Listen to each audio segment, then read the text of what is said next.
位修女、老師、同學早晨，我係4A 班嘅吳佩希，我係4A 班嘅黃心柔，歡迎大家收睇校園電視台。請各位同學起立，我哋而家一齊祈禱。5月24日是進教之友的慶節，也是聖母小學的校慶日。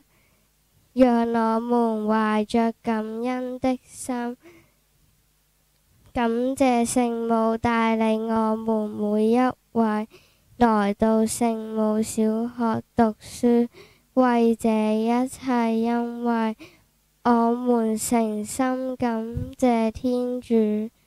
請同學打開祈禱手冊第6頁，感謝經。因父及子及聖神之名，阿們。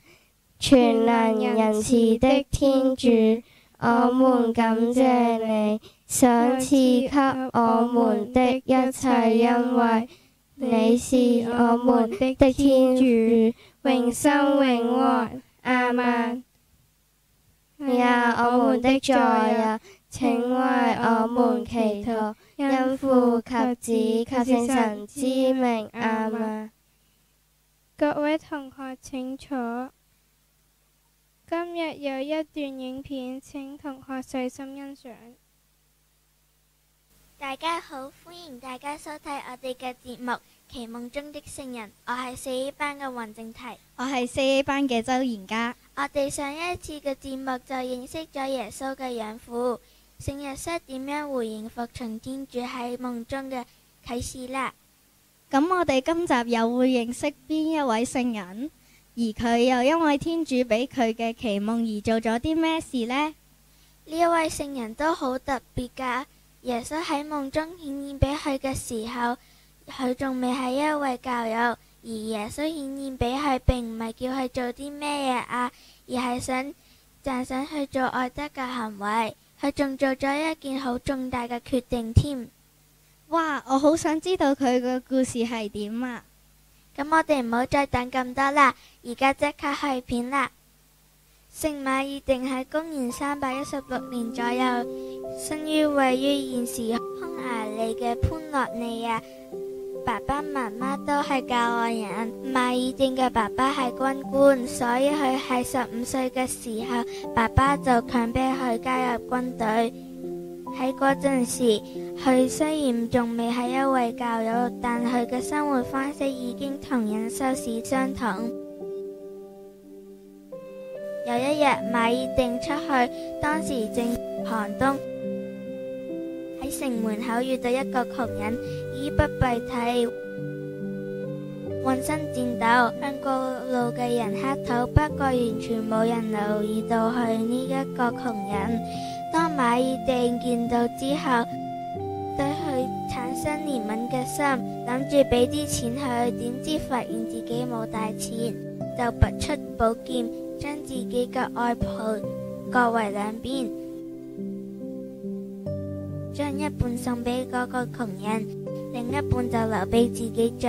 當佢翻去遇到其他士兵嘅時候，個個都喺度取笑馬爾定，笑佢得翻半件外袍。喺嗰一日嘅夜晚，馬爾定喺夢中見到耶穌微笑顯現俾佢，身上竟然着住佢朝早送俾窮人嘅半件外袍。耶穌同佢講：馬爾定，你雖然唔係教友，但係你好慷慨，將呢半件衫送俾我。馬爾定得到耶穌顯示嘅特恩之後，愛主之情燃燒住佢嘅心，就決定領洗入教。馬爾定於是脫離軍隊，佢對將軍講：過去我為你服務，從今以後我為基督服務，我而家係屬於基督嘅士兵啦。將軍好嬲，但馬爾定依然堅定咁離開。退役之後，佢前往法國普瓦捷，投靠嗰度嘅主教。馬爾定開始專心致力於喺各鄉村傳播福音嘅工作。聖馬爾定嘅愛德行為真係好值得我哋學習㗎。係係啊，佢慷慨嘅分享真係表現對別人嘅愛，而佢依份願意分享嘅心，竟然得到耶穌喺夢中顯現，而親自讚賞佢，更加激勵佢決心加入教會，真係好啦！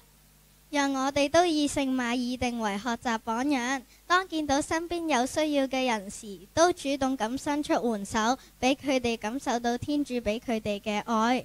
話唔定耶穌都會親自喺我哋夢中度讚賞我哋㗎。今年嘅節目就嚟到呢度啦，將來有機會等我哋再分享另外一啲特別嘅聖人俾大家認識啦。拜拜。